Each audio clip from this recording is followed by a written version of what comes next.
రాకాలోకంకి స్వాగతం. ఈ కంటెంట్ మీకు నచ్చినట్టయితే లైక్ చేయండి, మీ బంధుమిత్రులకి షేర్ చేయండి.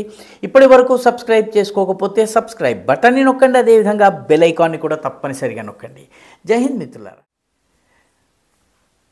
ఢిల్లీ పేలుళ్ల తర్వాత జరుగుతున్నటువంటి దర్యాప్తు చాలా వేగంగా జరుగుతోంది. దీంతో జిహాదీ శక్తుల్లో కలవరం ప్రారంభమైంది. అల్ఫలా యూనివర్సిటీ, ఏ యూనివర్సిటీలో అయితే ఈ మొత్తము కుట్ర బయటపడిందో, దాదాపు యూనివర్సిటీకి అత్యంత సమీప ప్రాంతాల్లో 3000 కిలోల అమోనియం నైట్రేట్ని, పేలుడు పదార్థాలన్నింటినీ కూడాను, టైమర్స్ ఇటువంటివన్నింటినీ కూడాను స్టోర్ చేసినటువంటి డాక్టర్లు పట్టుబడ్డ తర్వాత డాక్టర్ ముజమ్మిల్ గనేయ్, అదేవిధంగా డాక్టర్ అదీల్, అదేవిధంగా అదీల్ రాథర్ అతని పేరు, అదేవిధంగా లక్నోకి చెందినటువంటి డాక్టర్ షాహీన్, వీళ్ళందరూ అరెస్ట్ అయ్యారు. దీనిలో అదే అల్ఫలా యూనివర్సిటీకి చెందినటువంటి ఉమర్ నబీ ఈ పేలుడులో చనిపోయారు. ఆయన నడిపిస్తున్నటువంటి కారులోనే పేలుడు సంభవించింది. ఆయన పేలుడు పదార్థాలని తీసుకువెళ్తూ ఉండగా ఈ సంఘటన జరిగింది. అది కావాలని ఆయనంతటా ఆయన పేల్చుకున్నారా, లేకపోతే పొరపాటున పేలిందా, లేకపోతే అనుకుని ఒక ఉద్దేశపూర్వకంగా పేల్చారా అన్నది దర్యాప్తులో ఇంకా తేలవలసింది. కానీ ఏదేమైనప్పటికీ అల్ఫలా యూనివర్సిటీ, ఫరీదాబాద్లో ఉన్నటువంటి ఈ యూనివర్సిటీ మీద ఇప్పుడు నీలి నీడలు కమ్ముకున్నాయి. ఇప్పుడు తాజాగా బయటకు వస్తున్నటువంటి విషయం ఏంటంటే, డాక్టర్ ముజమ్మిల్ అరెస్ట్ అయిన తరువాత నుంచి దాదాపు 15 మంది డాక్టర్లు మాయమైపోయారు, అండర్ గ్రౌండ్లోకి వెళ్ళిపోయారు. సెల్ ఫోన్లను స్విచ్ ఆఫ్ చేసుకున్నారు, వాళ్ళ ఇళ్లను ఖాళీ చేసేశారు. వాళ్ళు ఎక్కడికి వెళ్ళారో తెలియడం లేదు. వీళ్ళందరూ కూడాను కశ్మీర్ మూలానికి చెందినటువంటి వాళ్ళు, జమ్మూ కాశ్మీర్కి చెందిన వాళ్ళు. జమ్మూ కాశ్మీర్లో ఎంబీబీఎస్ చేశారు. ఆ తర్వాత అల్ఫలా యూనివర్సిటీలో రకరకాల హోదాల్లో, వేరువేరు హోదాల్లో ఉద్యోగాలు చేస్తున్నారు. ఈ డాక్టర్లందరూ మాయమైపోయారు. ఇప్పుడు అల్ఫలాలో కూడాను సోదాలు జరుగుతున్నాయి. అల్ఫలాలో ఉన్నటువంటి 17th బిల్డింగ్లోని 13th రూమ్ నెంబర్ 13 ఏదైతే ఉందో అక్కడే మొత్తం ఈ కుట్రకి ప్లానింగ్ అంతా జరిగినట్టుగా ఇప్పుడు బయటపడటంతో భద్రతా దళాలు, పోలీసులు పూర్తిగా అల్ఫలా మీద నిఘా వేశారు. అల్ఫలా కార్యకలాపాల మీద, దానికి నాక్ అక్రిడిటేషన్ లేకపోయినా ఉన్నట్టుగా చెప్పుకున్నారు. అదేవిధంగా ఆ యూనివర్సిటీకి సంబంధించి దానికి అసలు నిధులు ఎక్కడి నుంచి వస్తున్నాయి, ఏ సోర్సెస్ నుంచి డబ్బులు వస్తున్నాయి, దాని మనీ ట్రైల్ ఏంటి, ఇదంతా కూడా ఇప్పుడు దర్యాప్తు జరుగుతోంది. పూర్తి సెక్యూరిటీలో ఉంది. తాజాగా బయటపడుతున్న వివరాల ప్రకారము ఈ డాక్టర్లలో జహాదీ మతోన్మాదము పెచ్చరిల్లింది కేవలము కశ్మీర్ చెందినటువంటి అల్ఫలాలో చదువుతున్నటువంటి, లేకపోతే అల్ఫలాలో బోధిస్తున్నటువంటి 10-15 మందికి మాత్రమే పరిమితం కాదు. చుట్టుపక్కల ఉన్నటువంటి ఉత్తరప్రదేశ్లోని హాపూర్ కావచ్చు, సహారన్పూర్ కావచ్చు, లక్నో కావచ్చు, అన్ని చోట్ల ఉంది. అదేవిధంగా హర్యానాలో ముస్లిం మెజారిటీ జిల్లా అయినటువంటి నూహ్లో కూడా ఉంది. నూహ్ నుంచి 5 వ్యక్తుల్ని తాజాగా అరెస్ట్ చేశారు. అందులో 3 డాక్టర్లు. ఈ 3 డాక్టర్లు కూడా అల్ఫలా యూనివర్సిటీలో చదివి వచ్చినటువంటి వాళ్ళు. అల్ఫలా రిలేషన్ ఆ రకంగా ఉంది. ఇందులో 2 చైనాలో చదువుకుని వచ్చిన అల్ఫలాలో ఇంటర్న్షిప్ చేశారు. ఇప్పుడు పశ్చిమ బెంగాల్కు కూడాను ఈ జహాదీ లింకేజెస్ విస్తరించినట్టుగా తెలుస్తుంది. పశ్చిమ బెంగాల్లో ఒక డాక్టర్ని పశ్చిమ దినాజ్పూర్ జిల్లాలో, బాగా బంగ్లాదేశీ మూలానికి చెందిన వాళ్ళు ఎక్కువగా ఉండేటటువంటి జిల్లా, ఆ జిల్లా నుంచి ఆయనను అరెస్ట్ చేశారు. ఆ తర్వాత డాక్టర్ జానిసార్ ఆలం అని ఇంకొక డాక్టర్ ఉన్నారు. ఆయన లుధియానాకి చెందినవాడు, కానీ అల్ఫలాలో చదువుకుని ఎంబీబీఎస్ పాస్ అయ్యారు. ఆయన దినాజ్పూర్లో ఒక కార్యక్రమానికి వెళితే అక్కడ ఆయనని అరెస్ట్ చేశారు పోలీసులు కూడా, హర్యానాకి చెందినటువంటి పోలీసులు. వీళ్ళు అరెస్ట్ చేసి ఆయనను తీసుకొచ్చారు.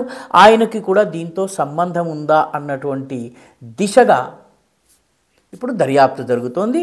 దాదాపు ఉత్తరప్రదేశ్లో 200 మంది డాక్టర్ల కార్యకలాపాలపై ఇదివరకు నుంచే అనుమానం ఉంది, వాళ్ళ మీద నిఘా ఉంది. వాళ్ళందరినీ సంబంధించిన వివరాలను ఉత్తరప్రదేశ్ యాంటీ టెర్రరిజం ఫోర్స్ ఏదైతే ఉందో అది సేకరిస్తోంది, వాళ్ళను ట్రాక్ చేస్తోంది. ఈ మధ్యలోనే అల్ఫలాలో చదువుతున్నటువంటి 1000 మంది విద్యార్థులు హాస్టళ్లను ఖాళీ చేసి వెళ్ళిపోయారు, తమ గ్రామాలకు వెళ్ళిపోయారు. ఎందుకంటే యూనివర్సిటీలో ఉన్నటువంటి అనిశ్చిత పరిస్థితులు, ఎప్పుడు ఎవరు అరెస్ట్ అవుతారో తెలియదు, ఎవరికి ఏ ఉగ్ర లింకులు ఉన్నాయో తెలియదు.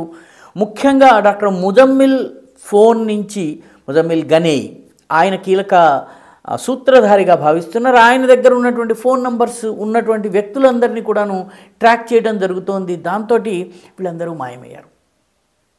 విద్యార్థులందరూ కూడా వెళ్ళిపోయారు. యూనివర్సిటీ మీద పూర్తి నిఘా ఉంది. ఈ డాక్టర్ షాహీన్ అనేటటువంటి మహిళా డాక్టర్, ఆమె లక్నోలో అరెస్ట్ అయింది.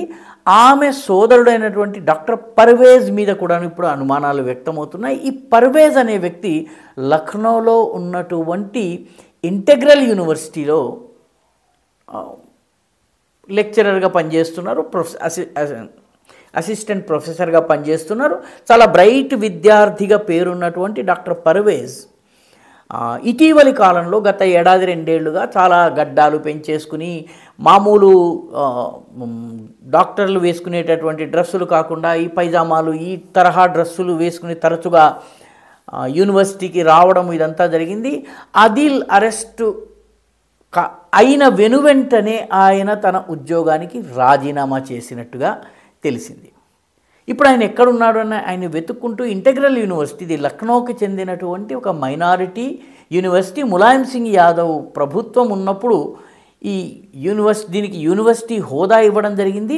దీని మొత్తము వ్యవహారాలన్నీ కూడా దీనికి సంబంధించిన ఈ అల్ఫలా యూనివర్సిటీ లాగానే ఇది కూడాను పూర్తి ముస్లింలు నడిపేటటువంటి ఒక యూనివర్సిటీ. దీనిలో కూడాను కశ్మీరీ డాక్టర్లు చాలా పెద్ద సంఖ్యలో ఉన్నారు కాబట్టి అక్కడ కూడా దర్యాప్తులు జరుగుతున్నాయి. ఈ పర్వేజ్ పేలుడికి 3 రోజుల ముందే ఎందుకు రిజైన్ చేశారు, ఎక్కడికి వెళ్ళారన్న విషయం మీద కూడా దర్యాప్తు జరుగుతోంది. ఈ డాక్టర్లందరి గత కొంతకాలంగా వీళ్ళు ఎక్కడెక్కడికి పర్యటించారు, ఏ ఏ ప్రదేశాలకు వెళ్ళారు అన్నది కూడా చూస్తున్నారు. ఉదాహరణకి డాక్టర్ ముజమ్మిల్ యునైటెడ్ అరబ్ ఎమిరేట్స్కి, సౌదీ అరేబియాకి, అదేవిధంగా తుర్కియాకి కూడా వెళ్ళారు. వాస్తవానికి ఆయనను హ్యాండిల్ చేస్తున్నటువంటి, అంటే ఆయనకు రకరకాల సూచనలు ఇస్తూ, ఆయనకి గైడెన్స్ ఇస్తూ ఏ రకంగా పని చేయాలో, ఏ రకంగా నెట్వర్క్ని బిల్డ్ చేయాలి అన్నటువంటి ట్రైనింగ్ ఆయనకి తుర్కియాలోని ఒక హ్యాండ్లర్ ద్వారా వస్తోంది అన్నది ఇప్పుడు ప్రాథమికంగా ఇంటెలిజెన్స్ వర్గాలు చెప్తున్నటువంటి మాట. అయితే అతని పేరు టర్కిష్ నేమ్ ఉన్నప్పటికీ కూడాను అతను పాకిస్తానీ ఐఎస్ఐతో సంబంధాలు ఉన్నాయా అన్నటువంటి విషయాన్ని కూడా ప్రస్తుతం దర్యాప్తు చేస్తున్నారు. ఏది ఏమైనప్పటికీ మెడికల్ ప్రొఫెషన్ వంటి పవిత్రమైన ప్రొఫెషన్లో ఉన్నటువంటి వాళ్ళు ఉగ్రవాదం వైపు వెళ్ళడం అనేది ఆ ప్రొఫెషన్కి ఒక మాయని మచ్చగా మారింది. నిజానికి హిపోక్రటిక్ ఓత్ తీసుకున్న తర్వాత రోగికి కుల, మత, వర్గ, ఆర్థిక పరిస్థితితో సంబంధం లేకుండా ట్రీట్మెంట్ చేయాలన్నటువంటి ప్రతిజ్ఞ తీసుకుంటారు. అలాంటి పవిత్రమైనటువంటి వృత్తిలో ఉన్నటువంటి వాళ్ళు మందులు తయారు చేయవలసినటువంటి వాళ్ళు బాంబులు తయారు చేసేటటువంటి పరిస్థితి రావడం నిజంగా దురదృష్టకరము. ఈ నెట్వర్క్ ఎక్కడి దాకా ఉందో, ఇంకా ఎన్నెన్ని రాష్ట్రాలలో ఉన్నటువంటి ఎవరెవరు ఇన్వాల్వ్ అవుతారో వాళ్ళందరికీ కశ్మీర్ లింకులు ఏ మేరకు ఉన్నాయి, అదేవిధంగా అల్ఫలా లింకులు ఏ రకంగా ఉన్నాయి, మైనారిటీ సంస్థలు ఏవైతే ఉన్నాయో అవి వీళ్లకు ఆశ్రయం ఇచ్చేటటువంటి ఒక ఛత్ర ఛాయగా మారుతున్నాయా, ఇవన్నీ కూడాను ఇప్పుడు ఇంటెలిజెన్స్ సంస్థలు, అదేవిధంగా దర్యాప్తు సంస్థలు ఏవైతే ఉన్నాయో, మన రక్షణ సిబ్బంది ఎవరైతే ఉన్నారో వీళ్ళందరూ కూడాను సోదా చేస్తున్నారు, దీనిపైన అధ్యయనం చేస్తున్నారు, దీని లోతుపాతుల్లోకి వెళ్ళేటటువంటి ప్రయత్నాలు చేస్తున్నారు. ఈ వీడియో మీకు నచ్చినట్టయితే లైక్ చేయండి, షేర్ చేయండి, ఈ ఛానల్కు సబ్స్క్రైబ్ చేయండి, మీ అభిప్రాయాన్ని కమెంట్ల రూపంలో తప్పనిసరిగా పంపించండి.